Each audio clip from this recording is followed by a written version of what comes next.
What if I told you that the real reason Meghan Markle was banned from Queen Elizabeth's deathbed had nothing to do with protocol, nothing to do with security, and nothing to do with petty royal politics, but everything to do with the Queen's final, heartbreaking wish?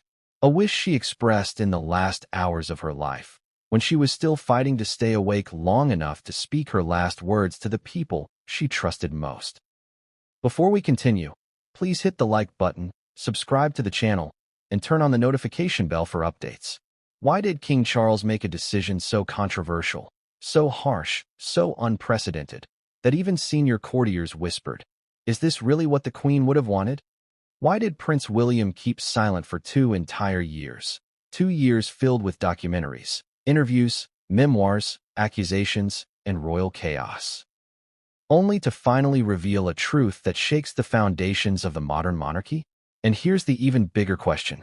If the Queen could have spoken one more sentence, one more breath, one more moment of clarity, what did she want those words to be about? Her family? Her legacy? Her regrets? Or something far more significant, something that the crown itself depended on? These are the questions that burned behind palace walls the night of her passing. Questions the public never heard, because Buckingham Palace made sure the world focused on carefully worded statements, polished tributes, and orchestrated images of unity. But behind the scenes, nothing was unified. Nothing was peaceful. Nothing was simple. You know that feeling, the moment when a room holds its breath, when something enormous is about to happen, but everyone's pretending everything is normal. That's what Balmoral felt like in the final hours of Queen Elizabeth II's life. Quiet, still, but vibrating with tension. And in that tension came a decision that changed everything. But before we get to that decision, we need to go back to the moment the Queen's doctors made a grim announcement. Not to the public, not to the press, but directly to the senior royals. She does not have long. Those words hit harder than anyone expected. Yes, she was old. Yes, she had declining mobility. But she was the Queen, the woman who had outlasted 14 prime ministers. The monarch who worked until 2 days before her death. The grandmother who could silence a room with a glance and comfort it with the same ease. And suddenly, the royals were forced to confront a reality they had spent years preparing for but emotionally avoiding. The end was here. Now think about this.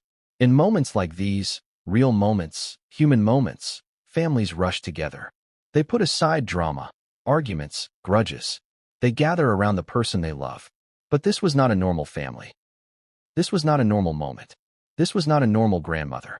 This was the Queen. And her final hours were not just a family gathering. They were the closing chapter of a 70-year reign. A moment where every detail, every conversation, every face at her bedside mattered. The future of the monarchy was about to shift. And so when Harry and Meghan expressed their intention to travel to Balmoral, a ripple of panic moved through the palace. Not anger, not bitterness. Panic. Why? Because the Queen had already made her wishes known. Not in a dramatic speech, not in a letter sealed with wax, but in small, private conversations with people she trusted. William, her private secretary, and yes, even Charles. She did not want drama at her deathbed. She did not want conflict overshadowing her last breath. She did not want history to record her final moments as a battlefield of family tensions. She wanted peace, quiet, focus, and her final message, the one she intended to give, was not about the past, but about the future. This is the part the public never heard. This is the part the palace never released. This is the part William has carried like a stone in his chest. Because in her last hours, the Queen did not want to talk about scandals, fights, or who said what on television. She wanted to talk about duty. That word she lived and breathed for 7 decades. The word she repeated in every crisis, every speech, every personal struggle. Duty. But what does duty look like in the face of death? What does it mean to a woman who spent her entire life serving a nation? What does it mean to a family divided? That's where the Real story begins. Imagine the scene. Charles arrives first, shaken, struggling to hold himself together. William follows later, pale and tense, knowing that the moment he dreaded his entire life has come. Princess Anne, the Queen's constant companion, stands guard like a warrior protecting her mother's peace. The atmosphere is heavy. The air feels thick. Every footstep echoes in hallways that have seen centuries of history. And then the message arrives. Harry and Meghan are trying to come. You could feel the temperature in the room drop. Someone gasped. Someone else shook their head. And Charles looked torn apart. Not because he didn't love his son. Not because he wanted to punish Meghan. But because the Queen's final wish was quietly hanging in the air. No drama. No distraction. No division. Only duty. Only legacy. Only the crown. And here's the twist most people don't know. The Queen wanted her final words to be spoken to two people, Charles and William. No one else. She wanted to speak about transition. About the years ahead. About the storm she knew the monarchy was about to face. She knew the global scrutiny, the endless commentary, the uncertainty that comes after a long reign. But most of all, she wanted her final moments to be defined by clarity, not chaos. So when news came that Meghan was coming, the entire mission of the Queen's final hours, preserving dignity, peace, and focus, was suddenly at risk. This was not a moment for confrontation. This was not a moment for unresolved arguments. This was not a moment for apologies or explanations. This was the last moment of a monarch who had carried the weight of a nation. Now here's where it gets even more emotional. William knew this. Charles knew this. And knew this. And the Queen. She had implied it without ever naming names. She wanted to leave in silence, not in noise. But the world outside had no idea. They thought it was just protocol, just a miscommunication, just another royal mishap. But inside Balmoral, the truth was tearing the family apart. Charles wrestled with the decision. Harry was calling repeatedly. Staff were scrambling. Tom was slipping away.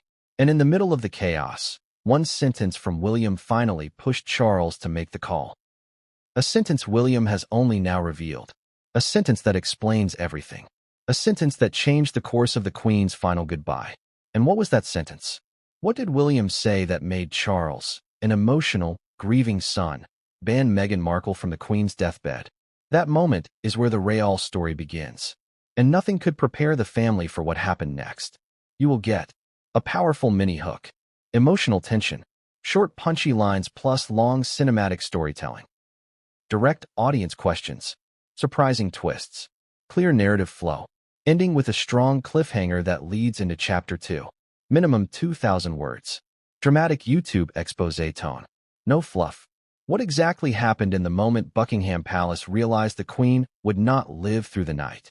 Why did the mood shift so suddenly, so violently, that even seasoned courtiers, people who had served 3, sometimes 4 monarchs, found themselves whispering in corners like frightened schoolchildren? Because the truth is this. The moment the doctors delivered their verdict, the royal family was thrown into a crisis few outside that room could ever imagine. And it all began with a phone call. A call no one wanted to make. A call no one wanted to receive.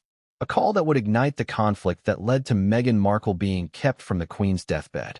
Let's rewind to those moments. Those first, frantic, disbelieving minutes after the medical team delivered the news. The Queen's condition had deteriorated rapidly. One moment she was weak but stable. The next moment she had slipped into a state where her doctors quietly admitted, she will not wake for long. She may only have hours. And worst of all, she must not be disturbed. William heard those words first, then Charles, then Anne. And all 3 reacted with a kind of silent, shocked pain that only people who have carried a national institution on their shoulders can truly understand. But here's where the story becomes complicated. Pain is one thing, but duty? That is something else entirely. William understood instantly. The moment the Queen passed, a cascade of constitutional responsibilities would fall into motion. Charles would become king. William would become the next in line with full responsibilities. The monarchy would shift overnight. The world's eyes would lock onto the royal family with unrelenting scrutiny. But in that room, in that hallway, in those tense, fragile minutes, none of that mattered compared to one single urgent priority. Get the family here. Now. Immediately. And so the calls began. Princess Anne was already at Balmoral. Charles arrived not long after, shaken but composed. William rushed to his car, then to a helicopter, then to Balmoral, a journey that felt like a lifetime. And then there was Harry. Harry, thousands of miles away emotionally, but only hundreds physically. Harry, who the Queen still loved deeply. Harry, who believed, despite everything, that he deserved to be there. And Meghan, who would become the center of the storm. But before we get to Meghan, Let's walk through the atmosphere inside Balmoral as the calls began. The private secretary moved quickly, notifying each senior royal. The room was thick, suffocating, filled with the quiet panic of people who knew they were witnessing the end of an era. Behind every closed door, aides murmured about logistics, preparations, transition protocols. But at the heart of it all, there was an undeniable human truth. The family wanted to say goodbye. And then came the call from King Charles to Harry. Harry picked up immediately. His voice was shaking. Is she okay? No, Charles said quietly. You need to come. Harry didn't hesitate. He told Meghan. They began preparing to travel. And this is where the fracture began to appear. Because the moment Harry said, "We're coming," the dynamics inside Balmoral shifted sharply. One aide looked at another. One senior courtier closed their eyes as if bracing for impact. Even Charles's expression tightened. Why? Because they all knew what the Queen had whispered earlier that morning, when her voice was still steady enough to speak. Not today, she had said. No conflict. No noise. This is not the moment. She wasn't referring to Meghan directly, but to the wider storm. The drama, the tension, the unresolved bitterness, the media frenzy that followed her grandson across the Atlantic. The Queen had wanted peace in her final hours. But peace was not what Harry and Meghan brought with them. Not because of who they were as individuals, but because of the circus that followed them everywhere since 2020. You, watching this right now, let me ask you a question. Have you ever had a family moment where the presence of just one person changed the entire energy of the room? Where the air felt heavier, the tension sharper, the stakes higher. That was the feeling at Balmoral when Meghan's name entered the conversation. But here's the key. At this stage, no one had banned anyone. Not yet. Not officially. The decision hadn't been made. But the fear had begun. Fear that the Queen's last moments would turn into an emotional battlefield. Fear that conversations meant only for future kings would become overshadowed. Fear that the media would twist everything into a spectacle. And in the middle of that fear came the question no one wanted to ask. Would Meghan's presence complicate the Queen's goodbye? William thought yes. And thought yes. Even Charles, torn between fatherhood and royal duty, felt the tension wrapping around him like a vice. And then, an event occurred that tipped the scales. As Meghan and Harry were preparing to leave Windsor, words circulated. God knows how. God knows from whom. That Meghan was coming too. And that information, mere minutes after the Queen slipped unconscious, reached the media. How? Who leaked it? Why did it spread so fast? No one knows. But the damage was done. Suddenly, reporters were asking, is Meghan coming to Balmoral? Is she welcome at the Queen's bedside? Will the Sussexes overshadow the monarchy's most solemn moment? That was the moment William stiffened. That was the moment and set her jaw. That was the moment Charles realized the Queen's wish for peace was already slipping away. And that was the moment William stepped forward. Remember the cliffhanger from the introduction? The sentence William whispered that changed everything? He said it right then. In a hallway near the Queen's room. Quiet. Urgent. Devastating. He told Charles, if Meghan comes, this becomes about them, not about her. And that broke Charles. Because he knew it was true. He knew his mother, his dying mother, wanted her final moments to be free from distraction, conflict, noise. He knew her final words were meant for him and for William. He knew the monarchy was about to enter its most fragile transition in 70 years. He was a grieving son, but he was also a future king. And that's when the call went out. A call no one wanted to make. A call Charles made with a trembling voice and a breaking heart. A call that would set off a chain reaction the world is still talking about. He told Harry, come alone. Harry's silence was deafening, but the real explosion came after. Because Harry didn't tell Meghan. Not at first. He just stood there, stunned, disbelieving. He asked why. Charles hesitated. William looked away and kept her arms folded tightly across her chest.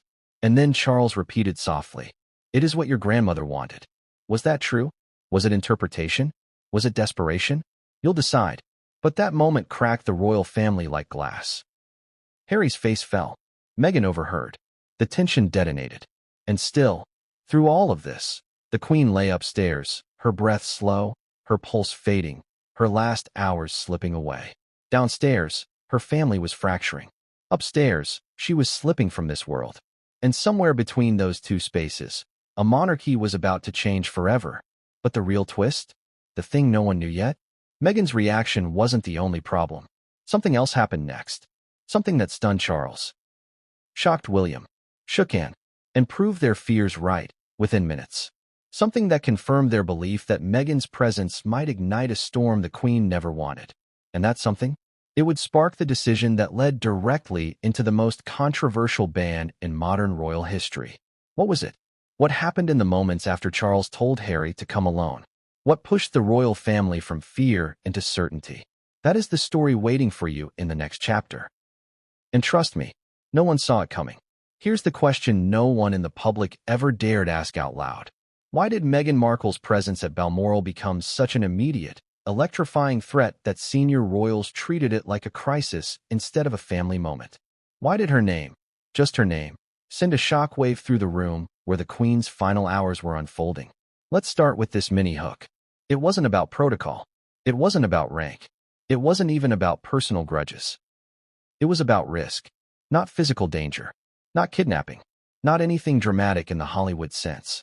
No, the security risk was emotional, political, institutional, a risk to the narrative of the monarchy at the exact moment the monarchy was about to change hands. A risk the Queen herself had implicitly, if quietly, warned against. But before we dig into that, let me ask you a question.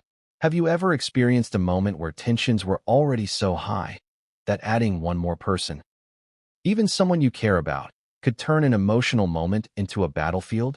You know that feeling, that sinking, gut-level recognition that one wrong presence could turn grief into drama, sorrow into spectacle, or peace into chaos. That was the fear pulsing through Balmoral. Because in the hours leading up to the Queen's passing, the monarchy needed absolute quiet, absolute control, absolute stability.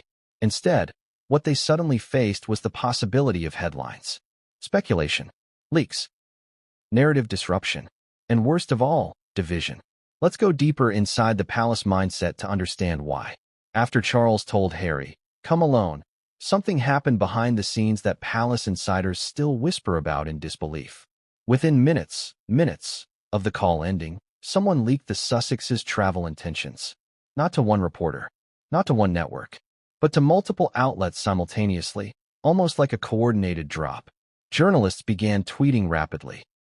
Harry and Meghan expected to travel to Balmoral. No confirmation if Meghan will be allowed at the Queen's bedside. Sources say tension brewing behind palace doors. How did they know? How did they know so fast? That leak was the first breach. To the royals, it was a warning shot.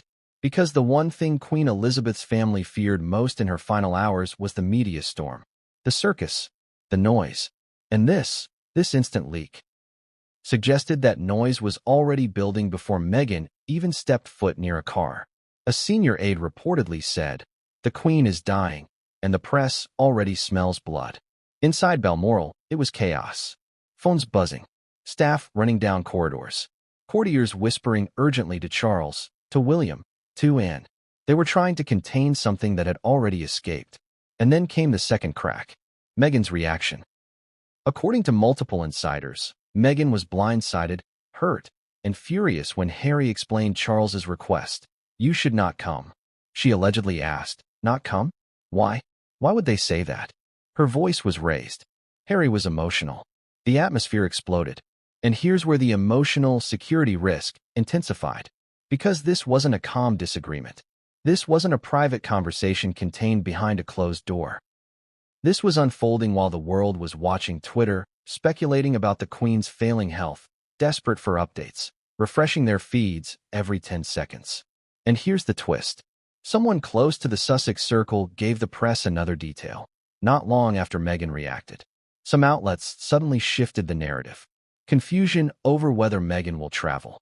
Meghan Markle will come to Balmoral. Harry and Meghan expected together. This contradictory messaging triggered alarm bells in the palace. Why?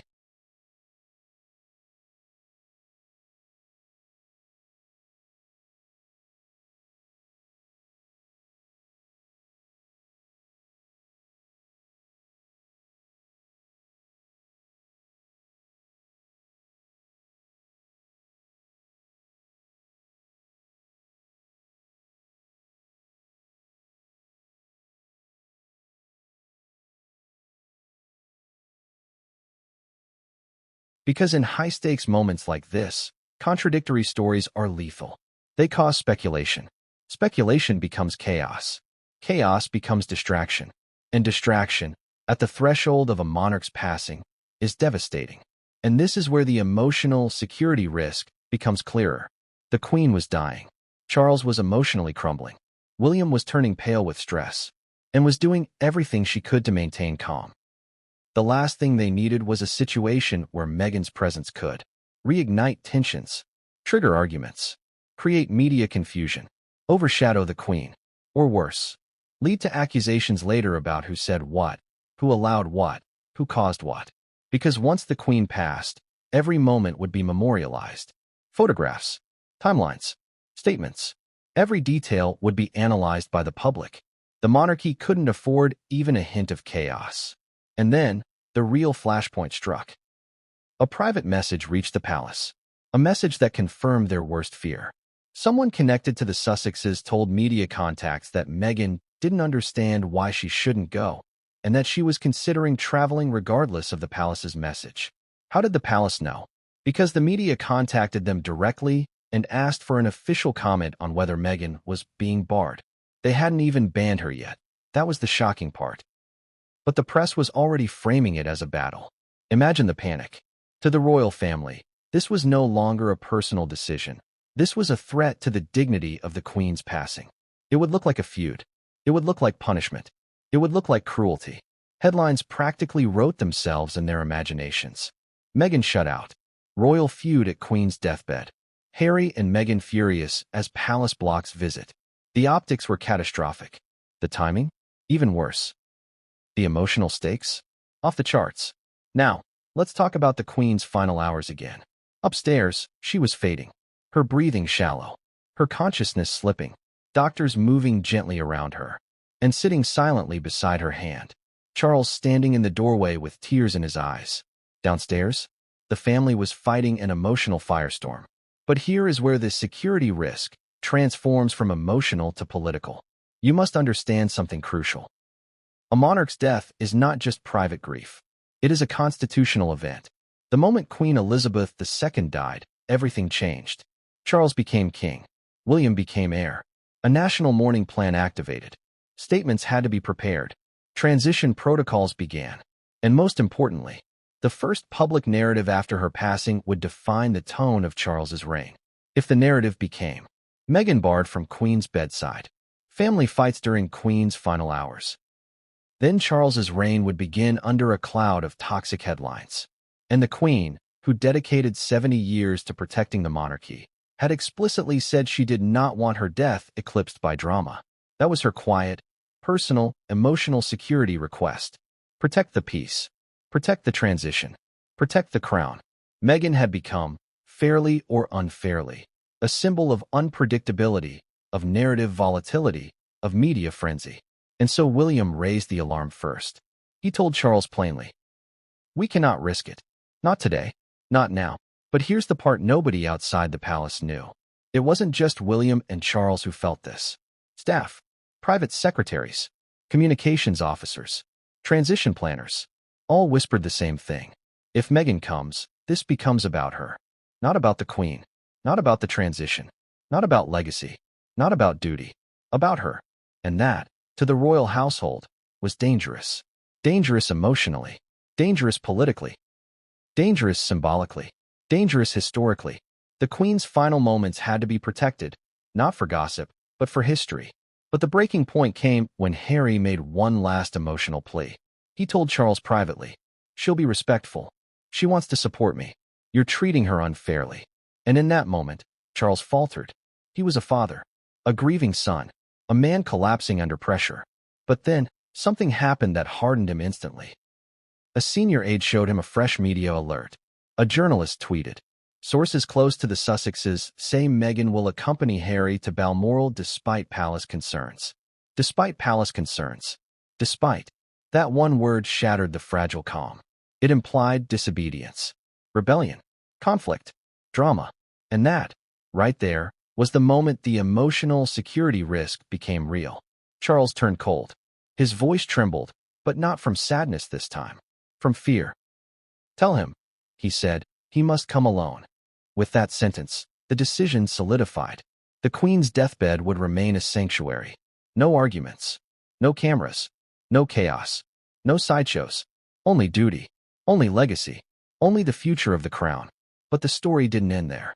Because after Charles's command, after Meghan learned she was not welcome, after Harry's devastation, something else happened. Something far more explosive. Something that forced William into a confrontation he never expected to have. And that moment, it would tear open a deeper truth about the Queen's final wishes. A truth hidden until now. Because when Harry arrived at Balmoral, alone, he didn't go quietly. He demanded answers. And the confrontation that followed? It was not about Meghan. It was about something far bigger. Something the Queen said shortly before she lost consciousness. Something William heard himself. And that secret? Here's the question that echoes through palace corridors even now. What did William say privately to King Charles that shook him so deeply? He abandoned every instinct of compassion and told Harry to come to Balmoral alone. What could a son say to his father at the moment their mother was dying? That would cause a complete reversal, a hardening of resolve, a shift from grief to cold, strategic duty. It wasn't anger. It wasn't jealousy. It wasn't bitterness. It was fear. Let me open with this mini hook. The warning William gave Charles was not about Meghan at all. It was about the Queen, and what she had whispered in her last lucid moment. But to understand why William's warning mattered so much, you need to see the emotional pressure cooker boiling over inside Balmoral before Harry arrived. Charles was spiraling. He was footing between son and king, collapsing under the weight of a grief he had spent a lifetime bracing for. And was stone-faced, composed, but her hands trembled whenever no one was looking. William paced the hallway like a man trying to outrun his own heartbeat. The moment Harry's car approached, the tension snapped so tight you could practically hear the air crack. Because here's the truth. The problem wasn't Harry himself. It wasn't even Meghan. It was what the Queen had said, just hours before she slipped into a deeper, irreversible unconsciousness. The Queen had spoken to William alone. She requested it quietly, gently, almost imperceptibly, but unmistakably. Just William, she had said. She didn't want an audience. She didn't want witnesses. She wanted her grandson, the future king, to carry something forward. Something she did not trust anyone else with. Not even Charles. That moment, those private words, were still echoing in William's mind when Harry arrived. And when Harry confronted them, shaken, red-eyed, demanding answers, William felt trapped between two loyalties. His brother and his Queen. Let's step into that hallway now. The one only a handful of people saw. The one where history tilted on its axis without the public ever knowing. Harry walked in fast, almost stumbling with emotion. His face was tight. His voice wavered.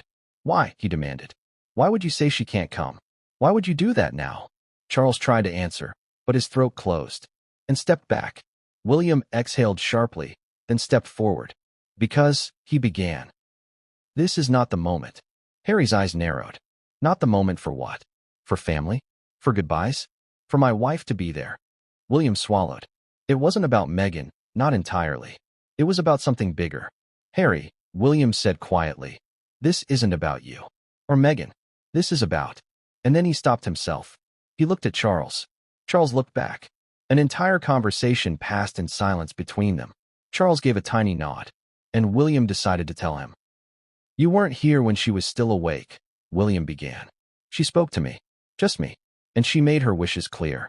Harry froze. What did she say? And this is the moment William had avoided for 2 years. The moment he kept locked inside him like a burning coal. The moment that would explain everything. She didn't want any conflict near her, William said. She said she wanted her final hours to be peaceful, focused, quiet. She said she wanted the end to be about duty. And the future of the crown. Harry's expression cracked. And you think Meghan being here would disrespect that? He snapped. William hesitated. But this time, Charles answered. It's not her, Charles said gently. It's the attention, the reaction, the headlines, the speculation. Your grandmother didn't want noise. But Harry didn't accept that. He stepped closer. Don't put this on her. Just tell me the truth. Tell me why. William's jaw tightened. Because the truth wasn't simple. It wasn't polite. It wasn't comfortable that it was painful. She said, William whispered. That she did not want her final moments overshadowed by anything or anyone that pulls attention away from what comes next. The words hit the air like ice. Harry went still. What are you saying? William forced himself to continue. His voice cracked for the first time. She wanted her last thoughts to be about the crown, not the family drama, not the divisions, not the press. She wanted peace. She wanted dignity. He hesitated, then added the line that changed everything. She didn't want any last-minute conflict. And bringing Meghan would have caused conflict. Harry, you know it. I know it. We all know it. Harry shook his head violently. You don't get to decide that for her. He turned to Charles. You don't get to decide that for her or for me. And here comes the emotional whiplash, the contradiction that ripped the room apart. Harry was right, but so were they, because both sides were responding to the Queen's wishes, but in different ways. Harry believed the Queen would have welcomed him and his wife with love, forgiveness, and grace. William believed the Queen wanted silence, stability, and a drama-free transition. Both interpretations came from real love, real loyalty, real grief. But grief is messy. It makes people desperate. And in that desperation, truths get twisted. William stepped closer. You don't know what it was like, he said quietly. You weren't here. You didn't see her face. You didn't hear her voice. You didn't hear what she whispered to me. Harry's breathing quickened. What did she whisper? He asked. And this right here, was the moment William had feared. Because the Queen told him something Harry was not meant to hear. A message she intended for the future heir, not for the son who had stepped back from the monarchy. A message that cut deeper than anything she had said aloud. Before William could answer, Charles intervened. Not here, Charles said firmly. This is not the moment for that conversation. But it was too late. Harry had already sensed it. There was something William knew. Something the Queen had said. Something big. Something that justified, in their minds, keeping Meghan away. Harry's voice shook as he asked, What did she tell you, William? What did she say that I'm not allowed to hear? William's eyes dropped to the floor. He couldn't say it. Not now. Not like this. Not when his brother was breaking in front of him. Harry, he said, it's not about being allowed. It's about timing. And this is not the time. Harry's face flushed with hurt and betrayal. She was my grandmother too, he said quietly. She loved me too. She trusted me too. But William's silence said what he could not say out loud. Yes, she loved Harry. But she trusted William with something she did not trust Harry with. Something that would shape the monarchy. Something about the future. Something about the crown. Something about the storm ahead. And as Harry stood there, waiting for an answer he would not receive, the tension reached its peak.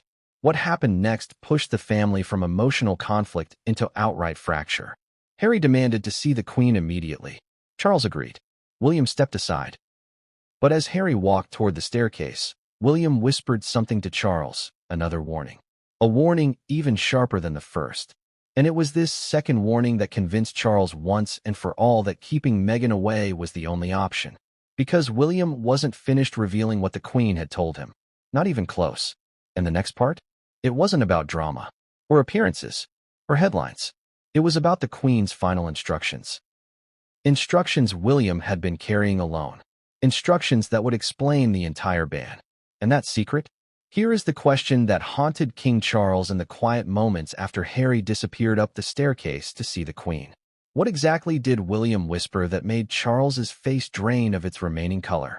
What final instruction had the Queen left, spoken or written, that made Meghan Markle's presence near her deathbed more than an emotional threat, more than a media risk? But a breach of the Queen's final protocol wishes? To answer that, we begin with the moment Harry climbed the stairs. As Harry's footsteps faded, the silence downstairs cracked open like ice breaking under weight. Charles reached for a chair but didn't sit.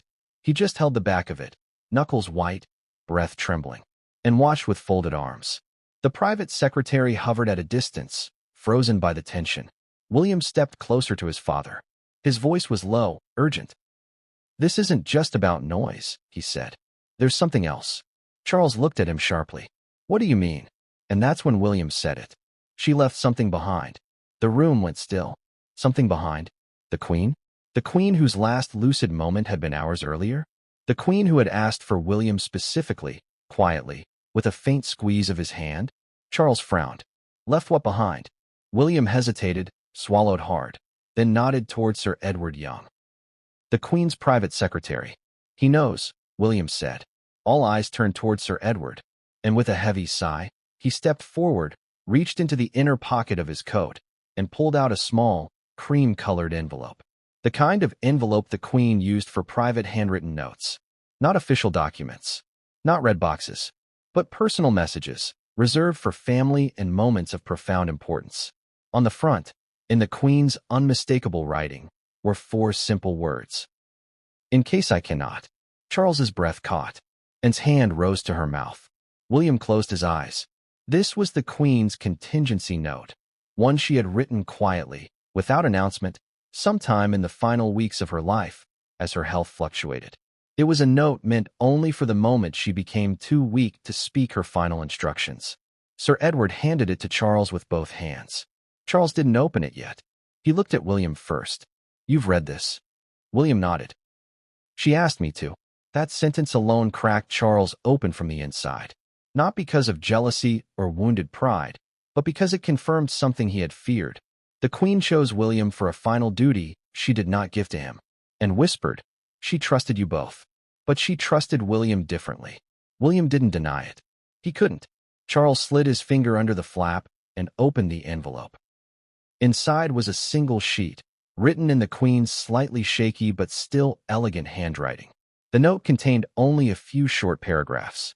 But it was the 3rd paragraph, the 3rd line, really, that changed everything. Before we get to that line, let's reveal what came before it. Because the build-up matters. The Queen began with something simple, almost painfully gentle. If I am not able to speak, please remember that my deepest wish is peace in my final hours. Charles choked up and looked away. William just stared at the floor. But the next part, this was where the Queen shifted from personal desire to royal instruction. My family must gather with dignity, without conflict, without distractions, and without anything that draws attention from the crown's future. A pause, a shiver, a shared understanding in the room. But then came the 3rd paragraph, the one William had warned his father about. Visitors should be few, chosen carefully, and limited to those whose presence strengthens unity, not divides it. You feel that? That tightening in your chest? Because that sentence, short, quiet, but unmistakably deliberate, carried a message that slammed into Charles like a blow. Strengthens unity, not divides it. What does that imply? Who does that exclude? Who does that protect the family from? The answer hung unspoken in the room, heavy enough to crush the air. But the Queen wasn't done. The next line hit even harder. This is not a moment for reconciliation nor confrontation. It is a moment for the crown. A cold wave of realization passed through Charles. Because what was Harry hoping for if Meghan came? Reconciliation, closure, a chance to show unity with his wife at his side. But the Queen, his mother, explicitly instructed against that. She did not want last-minute reconciliations. She did not want deep wounds reopened or superficially closed. She did not want scenes that would later be misinterpreted, reframed, or exploited. She wanted clarity of purpose. She wanted focus on the monarchy. She wanted no distractions, and she named that priority plainly. But then, there it was. The line William had whispered to Charles earlier. The line that made Charles's voice harden and his decision absolute. The line that forced Harry to come alone. The line that felt like a dagger. The Queen had written, no one should be present whose reputation, actions, or relationships may pull focus away from the monarchy at this fragile time. That was it. The sentence that sealed Meghan's fate. The sentence that drove the final wedge between the brothers. The sentence that explained everything. Because whether Meghan meant to or not, whether she wanted to or not, her presence always generated media frenzy. Headlines, commentary, speculation, noise. And noise was the one thing the Queen insisted on avoiding at her deathbed.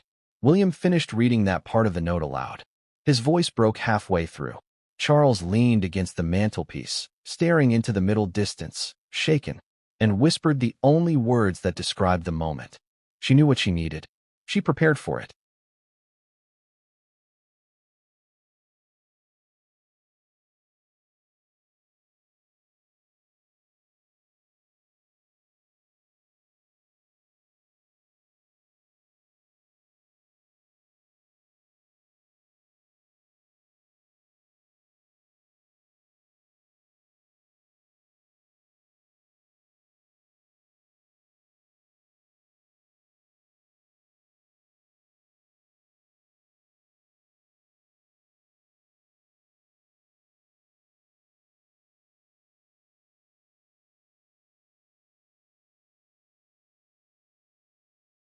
Let me ask you, the viewer, have you ever had someone plan ahead for their own death in a way that revealed what they feared most?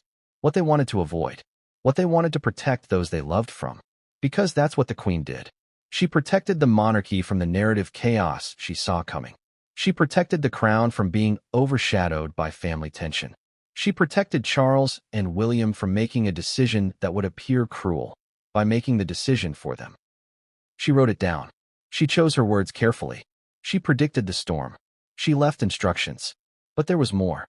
At the bottom of the note, almost too faint to read, was one last sentence. Please do not let emotion cloud judgment when the moment comes. And there it was, the Queen's final command. Don't let emotion cloud judgment. Charles felt his chest tighten. Emotion was all he had left.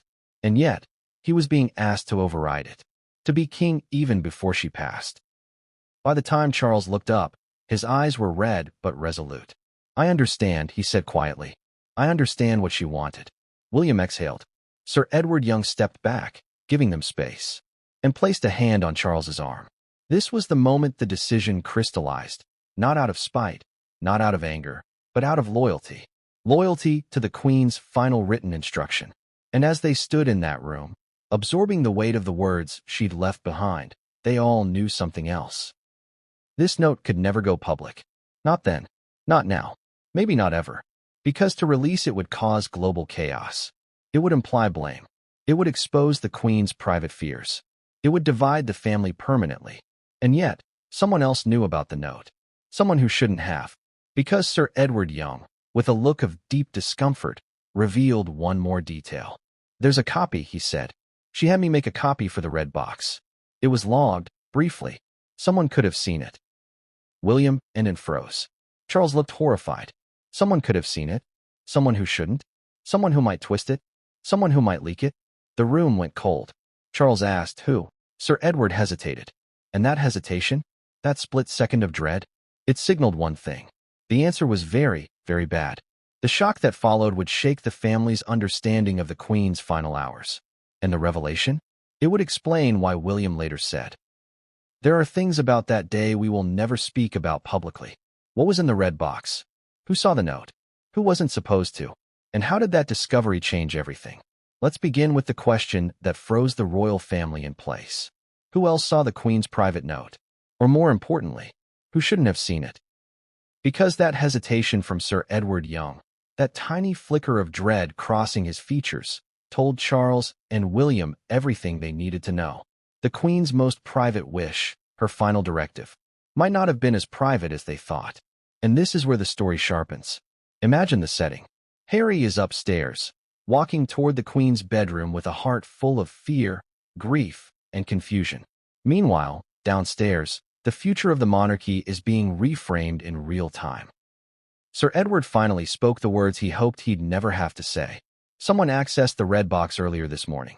It wasn't unauthorized, but it was unexpected. Charles stiffened. Who? Sir Edward swallowed hard. Jason. The name hit the room like a breaking window. Jason Knopf. A man who had served both William and the Sussexes. A man caught between worlds, loyalties, narratives. A man who knew more about Meghan and Harry's drama with the palace than almost anyone. Why was he looking at the Queen's contingency note? And more importantly, was it intentional? Charles felt the blood drain from his face. William's jaw clenched so tight his teeth ached, and muttered under her breath, Good Lord. Because if Jason saw the note, then someone else may have known the Queen's wishes before the family did. Someone may have understood exactly why Meghan's presence was discouraged, and could have leaked it. But the story gets even more intense. Because Sir Edward continued. He delivered documents to His Majesty earlier.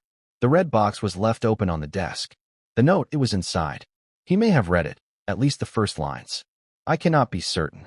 Charles closed his eyes. William turned away. Because in that moment, for the first time, they understood the full scale of the Queen's final instruction. It wasn't just about choosing who could be in the room. It was about safeguarding the monarchy from chaos. Chaos that could come from inside the institution. And then, a deeper realization struck. Someone knowing the Queen didn't want Meghan there could weaponize that information, expose it, spin it, sell it, leak it in ways that could destroy the royal family's dignity in her final hours. Let me ask you something.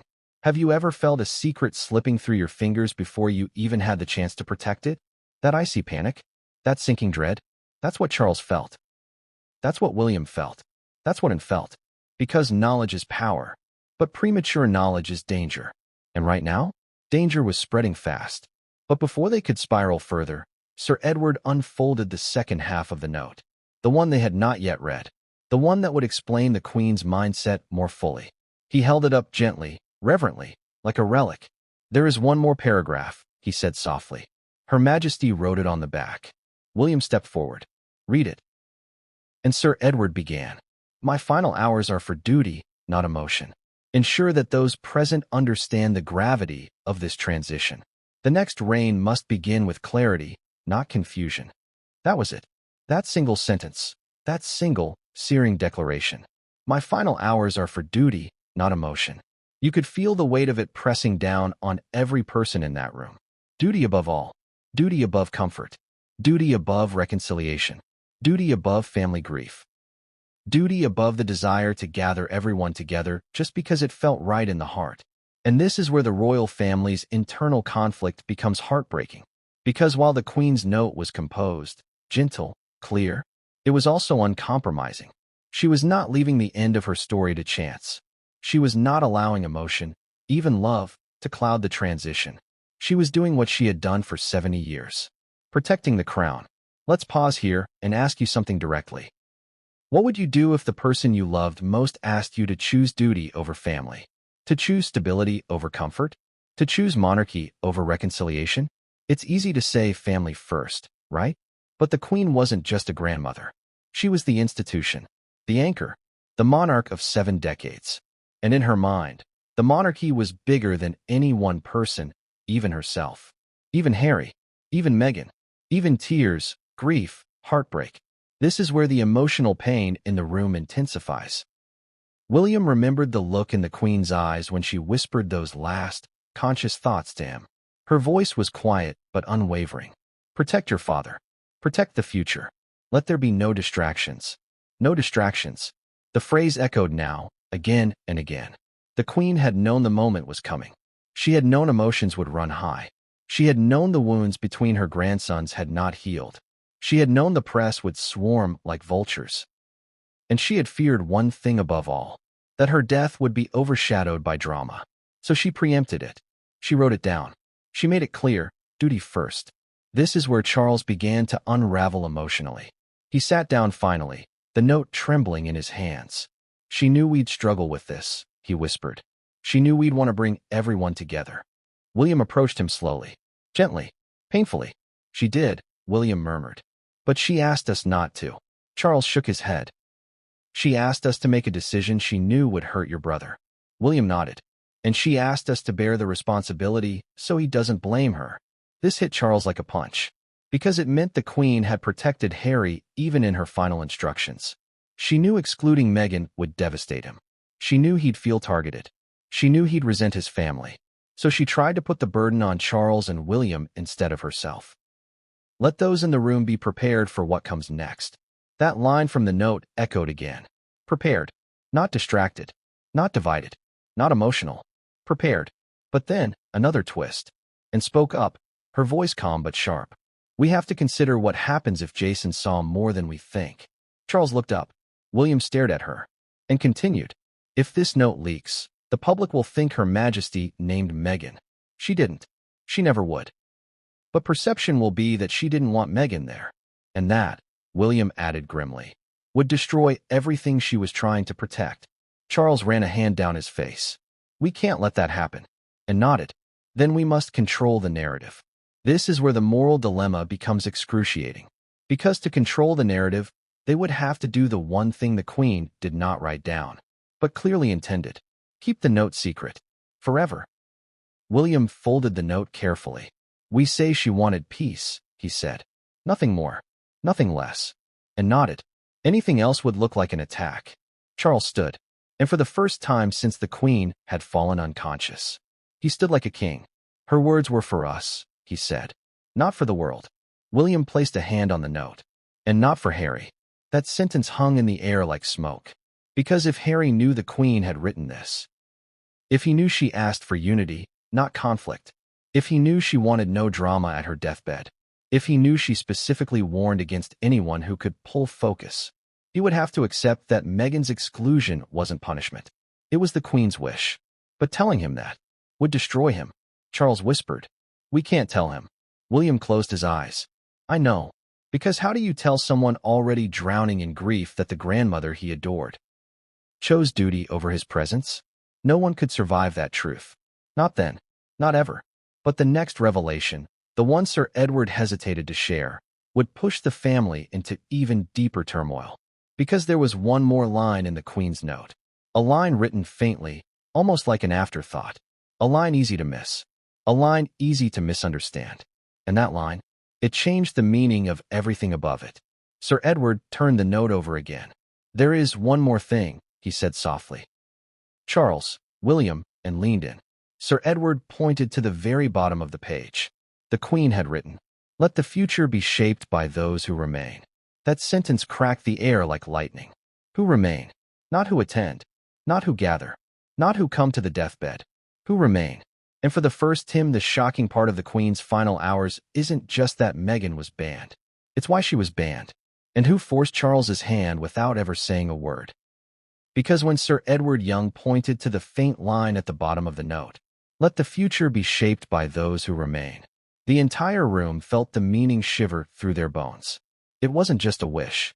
It was a directive, a final instruction, a last act of monarchy, wrapped in grandmotherly gentleness, but edged with steel. But before Charles could process it, before William could absorb its implications, before it could turn the line over in her mind, Sir Edward revealed the part they dreaded most.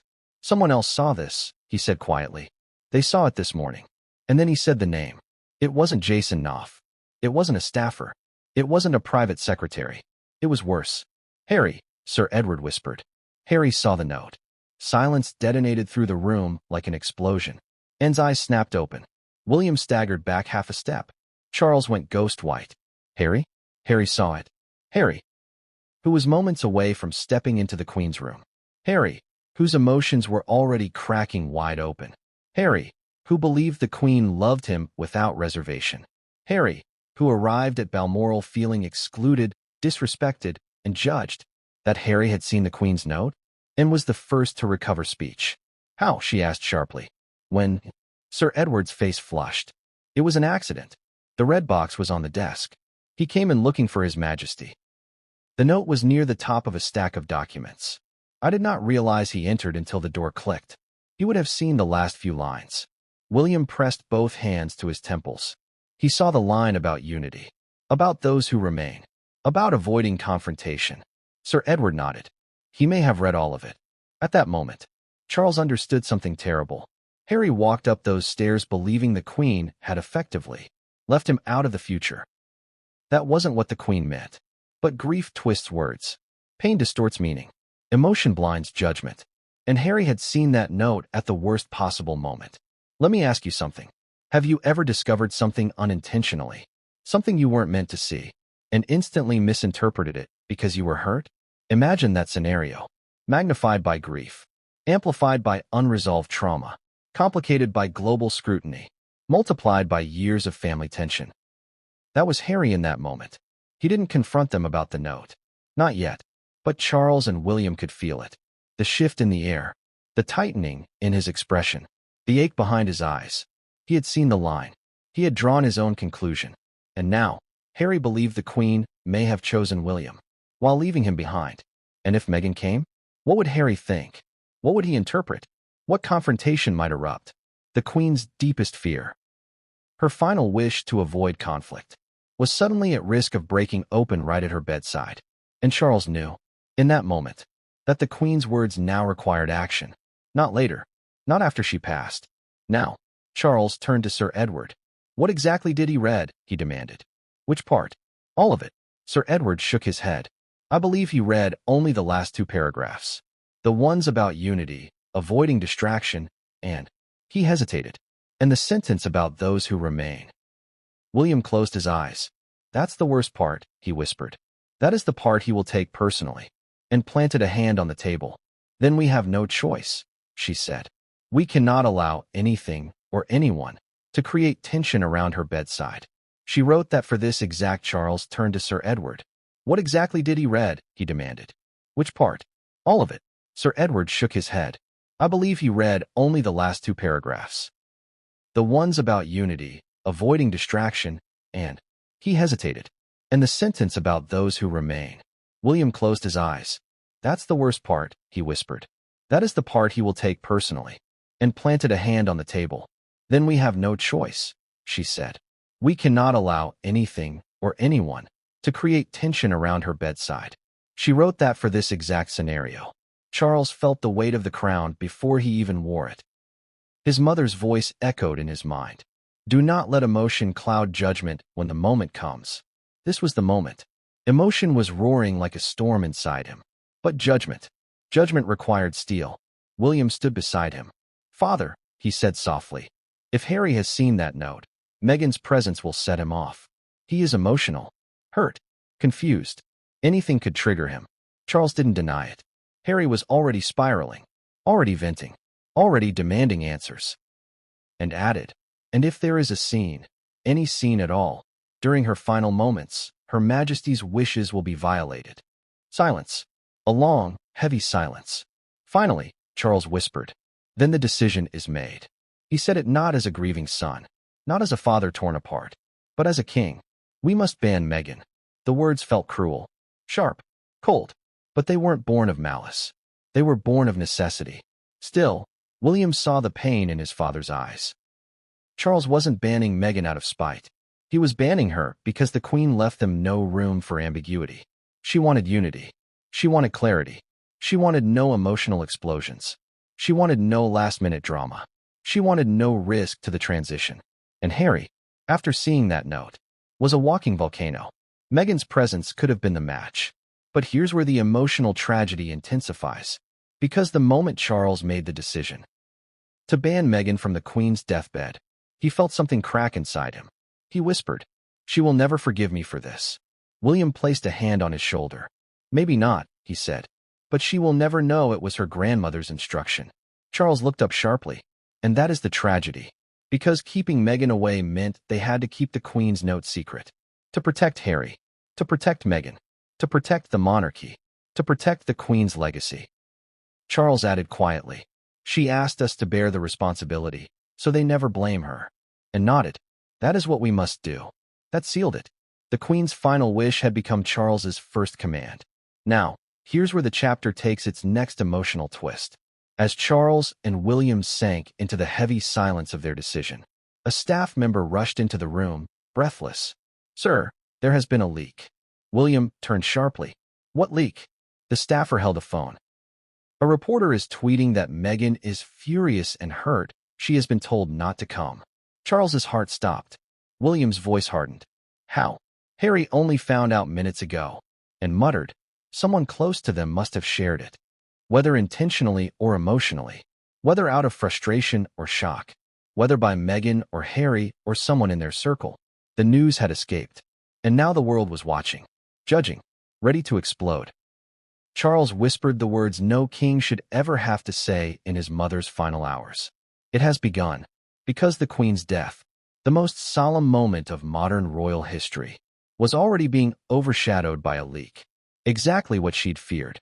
Exactly what she'd written her note to prevent. William grabbed the phone. He read the tweet aloud. Sources close to the Sussexes say Meghan Markle was told she is not welcome at Balmoral as tensions rise inside the royal family. Tensions rise.